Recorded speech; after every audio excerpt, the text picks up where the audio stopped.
After several years, Fushi keeps traveling. The pain, the war, the anxiety, all made him a stronger and better person. So much so that he can't give up. In the city, a man follows a young boy to bury his father. They leave a flower by the grave, and he pets the boy. They leave, and as they turn their backs to the grave, the dead person stands up as an undead. The undead animal with roots called knockers attacks the city, and everyone runs. The demon kills a man, and when a young lady named Tonari figures something is wrong, she goes out. The knocker goes to attack two young kids in the area and attempts to kill them with its root. Tonari goes there and curbs the rune. She jumps at the knocker, and he uses his sword to bring out its heart. At the water, Fushi sits alone, not knowing what exactly he should do. He sits by the waterside, smoking and eating his meat. He's tired of his entire situation. He asks the black shadow he works with when he gets to that island. The shadow tells him it has been about 40 years. He asks what the hell he has been doing for over 40 years, and the black creation reminds him of his task. He tells him he has been tasked to look after all creation and preserve them. Although he knows his mission, he's tired of never-ending missions. He asks the black shadow when he will be done with the task, and the black shadow suggests that when he can create the ocean by himself. He brings a bowl of water from his imagination to his hand and shows the black shadow. The black shadow tells him that he needs awareness, not just the ability to create water, but the awareness that it is indeed his own. He angrily throws the water and the bowl away, telling the black shadow that it will take him years to achieve that. He brings out a pudding and starts sewing it to cure his boredom. The black shadow asks him if he has money. Although he doesn't deny that accusation, he tells the black shadow that he is bored. So, the black shadow advises that he returns to the water and make friends with his people there. He refuses. He tells the black shadow to stop, and tells him about the last time he tried. It ended badly. He comments that he can't even eat fish anymore, and the last time he attempts to revolt against it, something happens. He takes a stroll from his hands where an older woman asks him what his dream is. The woman asks if he wants to do whatever he wants, as she did.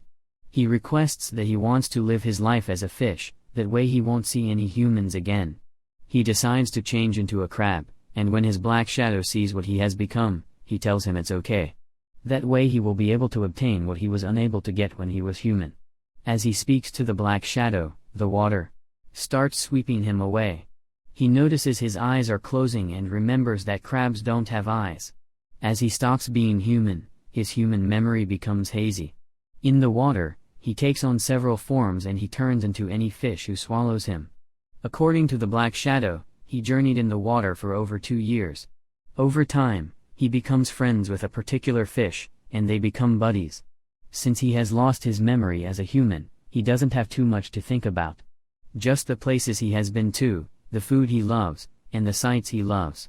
Also, as a crab, he had to be alert. However, he knows that if the fish friend he has leaves him, he will become bored again. Just as he thinks of it, the fish abandons him. As he struggles with the realization, his black shadow brings him back to the seashore. He opens his eyes for the first time in 2 years, and he sees the black shadow in front of him. He gasps in surprise, and the black shadow tells him the knockers are around. At that moment, he remembers the fight with Pyran against the knockers. He remembers how he started to fight against the knockers using different body forms and an exploding arrow, which seemed his best weapon. During the fight, the knockers wrap themselves around him, and he sheds them off with the bombs from the exploding arrows. After killing the knockers, he feels guilt upon seeing their hearts. He hates the idea of living his life based on others' deaths. However, he couldn't let others die because of him. For over 40 years, the knockers kept coming for him.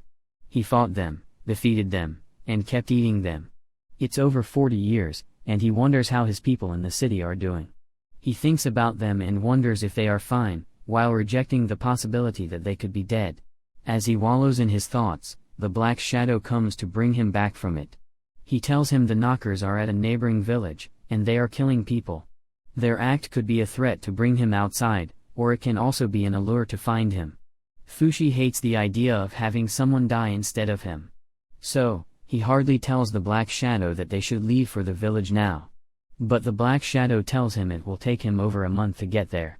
And getting to that city, Going to that city will actually mean that he is falling for the knocker's lure to bring him out.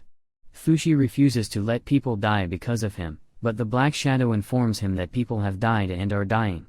Even before he gets to the city, people will die. So, he shouldn't fall for the trap. He insists on going, and as he packs up, he receives a visitor. It's a 9-year-old girl with about 2 guards behind her. She calls his name out, and he wonders who she is. As though she could read his mind, she introduces herself and says she is Hasami, the granddaughter of Hayase. He looks at the girl, who tells him she has been assigned to find him and offer him security. As he is about to talk, the girl comes to hug him. She says she has been looking for him, as she has realized that her grandmother was indebted to him. He asks about Hayase, and Hasami tells him that Hayase died before she was born. Fushi laughs in joy, contrary to what Hasami has read about him, that he loves human life. Hasami says, according to her grandmother's biography, Fushi loves human life, so why is he laughing at her grandfather's death? He asks her if she read in the biography that Hayase killed 2 of his close friends. In defense, she says the death was necessary. She calls it an appropriate act. He gasps at the words appropriate and wonders if there is any appropriate death. He asks her how old she is, and when she says she's 9, he figures she's still young and she probably has been brainwashed by the adults. He tells her she doesn't know anything, and she laughs back. She doesn't take the words as an insult, but instead, she replies that she doesn't need to know anything. That way she could learn everything, know what's good and bad, know more about love, and probably know him. He tells her he has somewhere to go and that she should leave. But she insists she will follow him. She says she is his guardian and she has to fight his battles for him. He refuses her offer, but when she keeps insisting, he allows her, but tells her not to call for him when the knockers get her. She hardly goes to hold him, but he pushes her away, telling her to be at least 5 miles away from him. One of her guards backs her. As they start the journey, they stop by one night, and while her guardians cook, they offer him food. He refuses to take it and tells Hasami that he has his food. He shows her the knocker's meat he is eating, and she screams in disgust, asking him to eat real food. He walks away from her. Over time, she keeps offering to help him out with minor things like scrubbing his back, washing his hair, and a lot more. He refuses all her offers as he is still scared of her. One night, he is already nearer to the village the knockers are in, and he concludes that if he goes to attack the knockers immediately, they will come out in mass. When he decides to use Hasami and her crew to lure them out, he agrees that although Hasami is Hayase's granddaughter, Hasami doesn't seem like a threat. He brings out his clothes and sleeps. While he sleeps, Hasami comes to sleep beside him. As she attempts to touch him, her hands bring out the roots of knockers and start swelling and stretching. This wakes Fushi up, and he figures she's a knocker. The Black Shadow comes to him and tells him Hasami is one of the knockers' plans against him. He decides he will kill her immediately, bringing out his sword. He tells her he has to cut the hands off, but she begs him otherwise. She says the knocker was inherited by her mother from her grandmother Hayase, and she also got it from her mother. She tells Fushi that she can control it, and it only gets anxious. She uses her hands to calm the knocker down. Then she confesses that she is Hayase's reincarnation. She tells Fushi that before her grandmother died, she told her mother that she would return as her daughter, so she is Hayase's reincarnation. She apologizes for her act and goes to sleep. Fushi continues his journey with the Black Shadow, who tells him he will always keep confronting it if he doesn't kill her. He tells her about Phi. Phi is the will that carries on from vessel to vessel. When a carrier dies, like a vessel, he will pass on. But for Hayase, her strong Phi refuses to pass on, so it finds another vessel.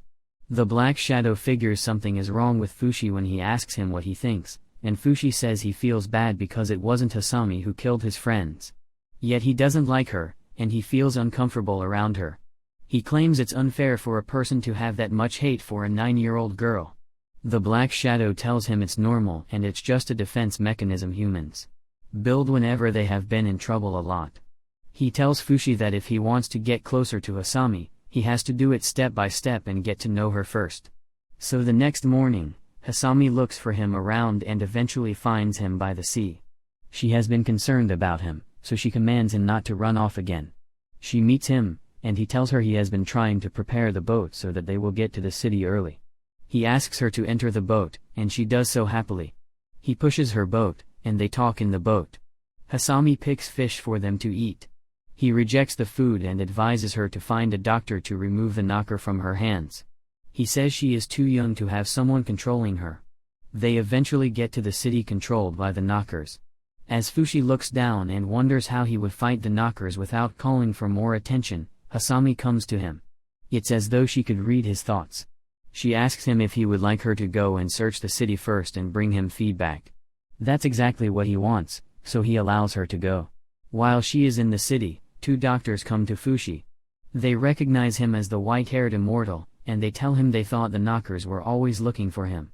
He wonders how they know him, and they tell him that a young girl who calls herself the Guardian has been going all over the country spreading his news and getting new followers. The female doctor goes to his ears and tells him not to fall for Hasami's trap, as she wants to control him. Hasami arrives at about the same time, and she defends herself. She reports her outing to Fushi and tells him the people have asked them to spend the night in that city. The two doctors offer to stay with them, and they all enter the city. During dinner, the female doctor keeps arguing with Hasami about her motive for helping Fushi. After several arguments, the female doctor wins the argument by asking Hasami why she has no adult around her. Fushi intervenes and tells them he isn't interested in the conversation. However, he tells them that if they are doctors, they should help him remove the knocker on Hasami's hands. But she refuses. Hasami asks them if they would have a drink, and she asks her guards to prepare one. When she brings the drink, and they drink, the female doctor asks Fushi if he knows the silver bat. She says the silver bat is a poisonous drink rumored to kill anyone who drinks it. As a result, she gets several portions of the drink, and she keeps drinking it. After the first attempt, she felt like she wanted to die. For the second one, she felt the same. She does it repeatedly, and she no longer feels anything after drinking it. She says the reason for her acts is that she has been poisoned a lot, and she no longer fears poison. At this point, the male doctor and Fushi collapse, signifying that there is poison in the drink. She asks Hasami for another poison, maybe a stronger version, and Hasami gives her another cup. She figures out what poison it is, and she drinks it, knowing it's a risk. At this point, Hasami figures out who she is. She is Tonari, one of Fushi's former friends. Tonari brings out her legendary owl, and as Hasami sees the owl, it confirms her suspicion that she is Tonari of Jonanda. She asks Sonari what she's doing there and reminds her she has been banished to the island of Jonanda. But Tonari says she has unfinished business. She says she has met several guardians at Jonanda, but she doesn't care about them. But since Hasami is a supporter of the knocker, then Hasami is a threat to Fushi and herself, so she must cut off Hasami's hand. Hasami refuses. She protests that the knocker is a friendly one and does nothing to anyone. The knocker in Hasami's hands attacks Tonari and bites her. She stabs Hasami before collapsing, but she figures the knocker has eaten deep into her body and has created its root, so she can't cut it off. She tries to wake Fushi before collapsing. Meanwhile, the knocker on Hasami's hands drags her outside the building. Fushi wakes up at a hospital the next day. He sees the village leader taking care of him and asks the leader what happened. The man takes him to a room with Tonari and the male Dr. Sandal. He asks them what went wrong, and Sandal explains that after they passed out the night before, the knocker in Hasami's hands attacked Tonari, and the knocker dragged Hasami away. He breaks down upon hearing that he has failed to protect Hasami. As he doesn't even know it's Tonari, he asks what he can do to help and sees Sandal giving Tonari alcohol. He asks why they are giving a sick person alcohol, and Sandal replies that Tonari will die, so he wants to purge out the knocker's blood so she won't turn into an undead knocker. Tonari tells Fushi that if he indeed wants to make her better, then he should stay with her and talk to her. She asks him where he has been, and he asks if he has been on a lonely island alone. When they ask him why, he says it's because he has realized that when he mixes with people, he misses them after they die, and it hurts more knowing that he can't protect the people he meets. She tells him he doesn't need to isolate himself and that he will eventually find people who understand how friendship with him can be. As Tonari's dying wish, she asks him to tell her and change to the image of the people he has met with. He hesitates initially, but since it's a death wish, he complies. He changes to the image of the first person he met, whose name he doesn't know. Then he later meets a lady named March who loves and takes care of him. March was close to Peony, and Peony became his friend too, but Hayase killed them. Later, he met Gugu, then Boozer, then Rian. When he got to Jonanda, he met a strong man named Nando, who sacrificed his life to die for his brother. As a result, he decided to remain at Jonanda to fight the Knockers, where he met several people who shared the same goal as him, like Uroi, Mai, Sandal, and Tonari. However, when he is about to change to Sandal and Tonari's image, he finds out it's impossible, and they are alive. Tonari asks him what he thinks about the Tonari he knows, and he says good words about her. She tells him he should learn to celebrate people when they are alive, and she dies. He walks away with Sandal, who tells him he has to return to Jonanda and declare Tonari dead. He goes to the city and eats a new food. He refuses to stay in the city for more than 2 days so the Knockers won't attack. But despite that, they keep attacking. They attack various jurisdictions, and there is no way he can fight them alone. He hopes that if he could make friends, then they can fight together. But he couldn't make friends as he kept thinking about when they would die. In his journey, he meets several generations of guardian leaders, Hayase's lineage, and he confirms that Hasami didn't have his child. Every generation of Hasami tends to get attached to him, but whenever he changes to Tonari's form, they run away. The Guardians start taking over countries to help him fight against Knockers, and every city holds strong resistance to Knockers. He receives news from his Black Shadow that about 10 Knockers have emerged, and that same day he gets a visit from the generation of Guardian leaders. It turns out